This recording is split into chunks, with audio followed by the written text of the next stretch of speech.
एक तो अगर आप होटल की बात करें तो हमारा उद्देश्य ये है कि हिंदुस्तान जिस तरह से आगे बढ़ रहा है हॉस्पिटलिटी सेक्टर में बहुत बड़े एक्सपेंशन की जरूरत है। और हम कंपनी इसीलिए हमने इस फील्ड में एंट्री ली है हॉस्पिटलिटी के सेक्टर में। कोटा में आने का पर्पज, अगर मैं ये कहूँ कि मैं कोटा में बहुत अच्छा लगा मैं आ गया, वो गलत होगा। हमें एक अपॉर्चुनिटी मिली, कोटा में हमें खोलने का एक मौका मिला और हमें लगा कि बहुत अच्छा मौका है और हमने उस मौके को लिया और हमने यहाँ पे इस होटल को खोला।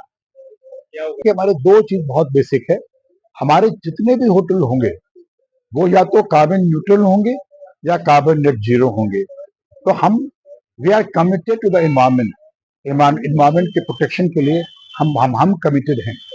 इसके अलावा हमारा कमिटमेंट है गेस्ट को लेकर के, जैसे कि हमने जो महसूस किया है कि गेस्ट को जो तकलीफ होती है, कभी कभी उनको चेक इन करने में बहुत वक्त लगता है, चेकआउट करने में वक्त लगता है, उनको ये पता नहीं होता कि होटल में क्या एमिनिटीज मिलेंगी। होटल कमरे बुक करते हैं, जाने के बाद उनको लगा कमरे अच्छे नहीं है, कमरे गंदे हैं, हमको स्टैंडर्ड एक रूम प्रोवाइड करना चाहते हैं।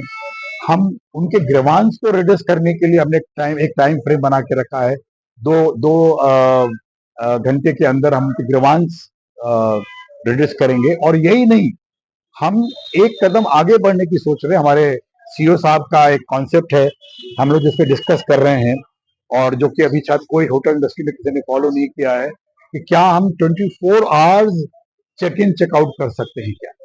क्योंकि हमें, हमारे लिए जो सबसे इम्पोर्टेंट है वो गेस्ट है। अगर कोई गेस्ट शाम को आता है 6 बजे 7 बजे आता है तो हमने कहा सुबह भाई टाइम हो गया आप जाओ, या हम 6 बजे से 6 बजे तक उसको वक्त दे दें।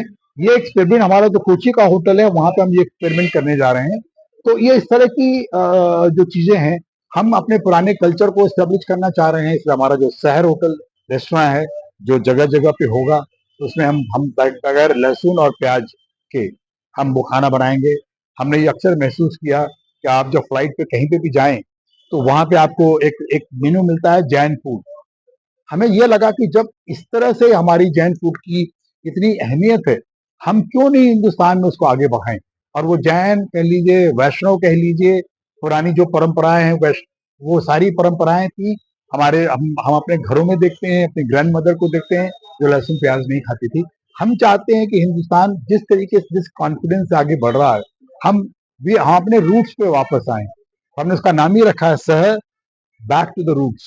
हम अपने को, we want to feel we are proud Indians, और हम उसको करके दिखाना चाहते हैं। सर, कोटा में लगातार कोचिंग स्टूडेंट्स में कमी। देखिए, मैंने आपसे पहले भी कहा था, ये होटल हमने नहीं बनाया, ये होटल बना था हमने लिया। अब अगर ये कोचिंग एरिया में है, हमने इस बात को भी ध्यान में रखा। आपने बड़ा अच्छा सवाल किया। हमने कोचिंग एरिया की वजह से इसको नहीं खोला, लेकिन इस बात का जरूर ध्यान रखा कि हम कोचिंग एरिया के पास में हैं। इसीलिए हमारे जितने भी कमरे हैं, हमने वहां पे एक एक्स्ट्रा बेड पहले से ही लगा के रखा है। हमने डबल बेड के साथ साथ एक हमारा सिंगल बेड हमने एक्स्ट्रा लगा के रखा है। जब पेरेंट्स आए यहाँ पे, हस्बैंड वाइफ आए, तो उनके साथ बच्चा भी यहाँ पे रहे। तो हम इसको इस तरह से आप कह सकते हैं कि हमने अपने को इस कोचिंग सेंटर से भी लिंक करने की कोशिश की है। और उस एक्स्ट्रा बेड का कोई चार्ज नहीं है।